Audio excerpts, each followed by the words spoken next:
وہ ہمیں نظر آتی ہے، اور اس طرح ساری دنیا پر ہی اللہ تعالیٰ کی قدرت عیاں ہے، نظر آتی ہے، ہم اسے محسوس بھی کر سکتے ہیں اور دیکھ بھی سکتے ہیں۔ آئیے بچوں، اب مشق کی جانب بڑھتے ہیں۔ پہلا سوال ہے مشکل الفاظ کے معنی۔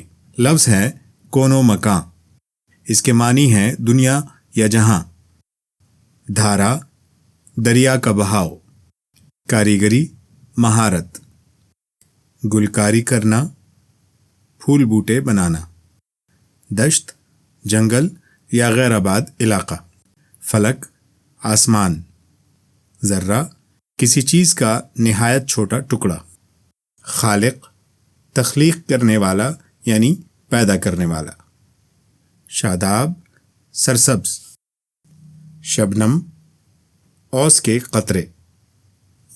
دوسرا سوال ہے دیے ہوئے سوالات کے جوابات لکھیں۔ پہلا سوال ہے خدا کی ہر سمت جلوہ گری ہے سے کیا مراد ہے؟ خدا کی ہر سمت جلوہ گری ہے سے مراد ہے کہ اللہ تعالیٰ کی صفات ہمیں ہر جگہ، ہر شے میں اور ہر نعمت میں سامنے نظر آتی ہے۔ اللہ تعالیٰ کی خوبصورتی سے بنائی ہوئی ہر تخلیق بتاتی ہے کہ اس کا ایک خالق موجود ہے۔ اگلا سوال ہے ہمیں کس کس چیز میں اللہ تعالیٰ کی حکمت دکھائی دیتی ہے؟ اس کا جواب ہے ہمیں تقریباً ہر چیز میں ہی اللہ تعالیٰ کی حکمت دکھائی دیتی ہے۔ مثال کے طور پر اس دنیا کا نظام، سورج کا نکلنا، مشرق سے طلوع ہونا، مغرب میں غروب ہونا، چاند کا اپنے اوقات پر نمودار ہونا، یہ ساری چیزیں اللہ کی حکمت کی گواہی دیتی ہیں۔ اگلا سوال ہے ہر سمت نظر آنے والی کاریگری کس ذات سے وابستہ ہے؟ تو بچوں جواب ہے ہر سمت نظر آنے والی کاریگری اللہ تعالیٰ سے وابستہ ہے۔ اگلا سوال ہے اللہ تعالیٰ کی کوئی سی 5 صفات لکھیں۔ اس کا جواب ہے اللہ تعالیٰ نے چاند، سورج، ستارے، آسمان، زمین اور اس طرح کی کئی کائناتیں تخلیق فرمائی ہیں۔ تخلیق کی صفت اللہ کی صفت ہے۔ اسی طرح اللہ تعالیٰ رحیم ہے، کریم ہے، نعیم ہے، اپنے بندوں پہ رحم فرماتا ہے، نعمتیں عطا فرماتا ہے اور ہر پل اپنے کرم کرتا رہتا ہے اپنے بندوں پر اور تمام مخلوقات پر۔ اگلا سوال ہے نظم میں دی ہوئی اللہ تعالیٰ کی نعمتوں کے علاوہ کوئی سی 2 اور نعمتوں کے نام اور ان کی افادیت لکھیں۔ نظم میں بہت ساری نعمتوں کا ذکر ہے، اگر ہم غور کریں تو ہمارے ارد گرد اللہ تعالیٰ کی بہت ساری نعمتیں ہیں۔ مثال کے طور پر ہماری صحت ایک بڑی نعمت ہے اللہ تعالیٰ کی، صحت کی وجہ سے ہی ہم خوش و خرم تر و تازہ رہتے ہیں۔ اسی طرح زمین سے اگنے والے پودے ہیں، مچھلیاں ہیں، جانور ہیں پالتو، یہ سب ہمارے لیے اللہ تعالیٰ کی نعمتیں ہیں جن سے ہم فائدہ اٹھاتے ہیں۔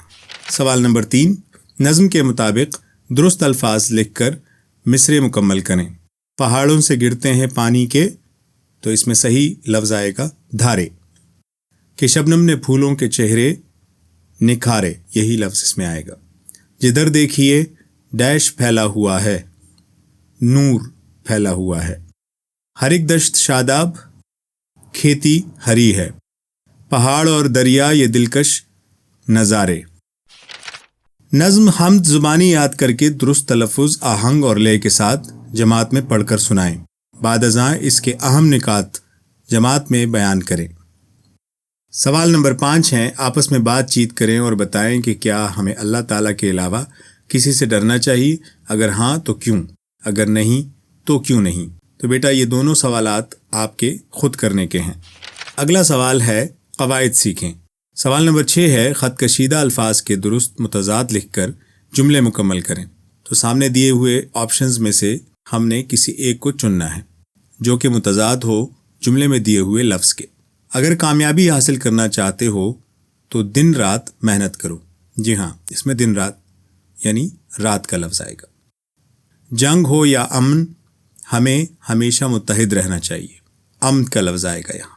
ایک میدان بہت کشادہ جبکہ دوسرا بہت تنگ ہے، لفظ تنگ یہاں پہ آئے گا جو کہ متضاد ہے کشادہ کا۔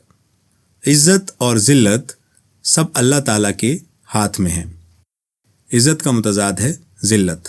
اسلام میں کسی گورے کو کالے پر کوئی برتری حاصل نہیں، سو لفظ کالے یہاں پر گورے کے متضاد کے طور پر آئے گا۔ اگلا حصہ ہے غلط اور درست فقرات۔ دیے ہوئے جملے غور سے پڑھیں۔ ماہ رمضان کا مہینہ شروع ہو گیا۔ زائد الفاظ کی غلطی ہے یہ، ماہ مہینے کو ہی کہتے ہیں، لہٰذا دوبارہ مہینہ لکھنے کی ضرورت نہیں، اور اس طرح سے لکھا جائے گا یا پڑھا جائے گا کہ ماہ رمضان شروع ہو گیا۔ آج جمعرات کا دن ہے، یہ ایک روزمرہ کی غلطی ہے۔ آج جمعرات ہے، جمعرات میں دن پوشیدہ ہے، لہٰذا لکھنے کی ضرورت نہیں ہے۔ مرض بڑھ گئی ہے، تذکیر و تانیث کی غلطی ہے، مرض مذکر لفظ ہے، لہٰذا پڑھیں گے مرض بڑھ گیا ہے۔ یہ گاجر کا مربع ہے، املا کی غلطی، یہ گاجر کا مربع ہے، اس طرح سے لکھا جائے گا۔ تمام بتی روشن تھیں، واحد جمع کی غلطی ہے، تمام بتیاں روشن تھیں۔ اوپر غلط اور درست جملے دیے ہوئے ہیں، جملے لکھتے وقت ہمیں ان غلطیوں سے بچنا چاہیے۔ سوال نمبر 7، دیے ہوئے غلط جملوں کو درست کر کے جملے دوبارہ کاپی میں لکھیں۔ آج شب قدر کی رات ہے، درست جملہ ہے آج شب قدر ہے۔ برائے مہربانی تشریف رکھیں، براہ مہربانی تشریف رکھیں۔ کوہ ہمالیہ کا پہاڑ بہت اونچا ہے، درست فقرہ ہے کوہ ہمالیہ بہت اونچا ہے۔ سلمان نے دکان سے کتابیں خریدی، درست جملہ ہے سلمان نے دکان سے کتابیں خریدیں۔ بیمار کو آب زمزم کا پانی پلاؤ، درست فقرہ ہے بیمار کو آب زمزم پلاؤ۔ اسکول کے ہال میں جلسہ ہو رہا تھا، درست املا ہوگی اسکول کے ہال میں جلسہ ہو رہا تھا۔ تم 2 بجے کے وقت آ جانا، درست جملہ ہے تم 2 بجے آ جانا۔ میری قلم کھو گئی ہے، درست جملہ ہے میرا قلم کھو گیا ہے۔ کچھ نیا لکھیں۔ اللہ تعالیٰ کی نعمتوں اور انسانی زندگی میں ان کی اہمیت پر کم از کم 200 الفاظ پر مبنی ایک مضمون لکھیں۔ تو بچوں یہ آپ کے کرنے کا کام ہے، یہ آپ نے خود کرنا ہے۔ سوال نمبر 9 ہے، دیے ہوئے بند کی تشریح لکھیں۔ خدا کی ہر ایک سمت جلوہ گری ہے کہ نوری فضاؤں سے دنیا بھری ہے۔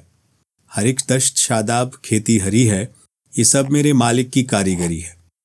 بچوں اس بند کی تشریح ہم پہلے کر چکے ہیں، لہٰذا اس حصے کو ویڈیو کے ریپیٹ کر کے سن لیں۔ ہمارے کرنے کے کام: اسکول کی لائبریری سے حمدیہ کلام پر مشتمل کتاب حاصل کریں اور اس میں سے اپنی پسند کی کوئی حمد درست تلفظ، لے، آہنگ اور ترنم سے پڑھ کر سنائیں۔ سوال نمبر 11 ہے، اللہ تعالیٰ کی نعمتوں کی تصاویر پر مشتمل ایک کتابچہ تیار کریں اور جماعت کے کمرے میں اس کی نمائش کریں۔ بچوں یہ آپ کے کرنے کے کام ہے۔